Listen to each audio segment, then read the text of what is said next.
कहता है vessel is in form of hollow hemisphere mounted by hollow cylinder.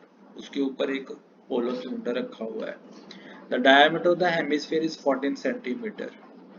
देख, radius का फॉर्मूला होता है diameter over 2 and total height of the vessel is 13 centimetre. Height भी दी हुई है। Find the inner surface area of vessel, हमने अंदर का निकालना है। It can observe that radius r of cylindrical part of hemispherical part is the same।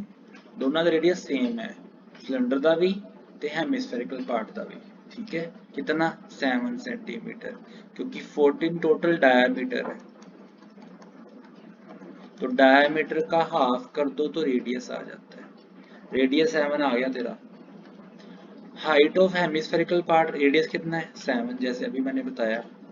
और हाइट ऑफ सिलेंड्रिकल पार्ट कितनी आ जाएगी सिलेंड्रिकल पार्ट की, 13 में से 7 माइनस कर दे, कितना आ जाएगा 6 सेंटीमीटर।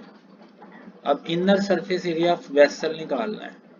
उसका फॉर्मूला क्या होता है, curved surface area of cylindrical part, मतलब सिलेंडर का पार्ट, और curved surface area of hemispherical part, क्योंकि दोनों आपस में जुड़े हुए हैं। Curved surface area of cylindrical part होता है 2 पाई आर एच,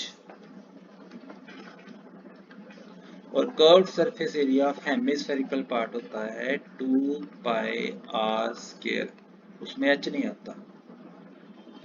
अब उसकी वैल्यूज भर देनी है। 2 की जगह 2, पाई की वैल्यू 22/7, आर की वैल्यू 7, रेडियस 7 था, हाइट कितनी थी 6, और 2 पाई आर स्क्वायर, आर पहले 7 था तो 2 एज इट इज, 22/7 भी एज इट इज, और आर का स्क्वायर 7 इंटू 7, राइट। 7 से 7 कट गया, राइट, इस 7 से भी 7 कट गया।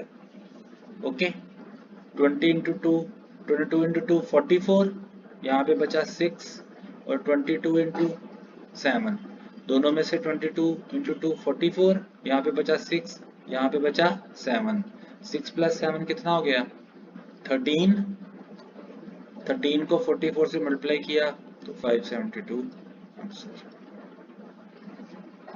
राइट।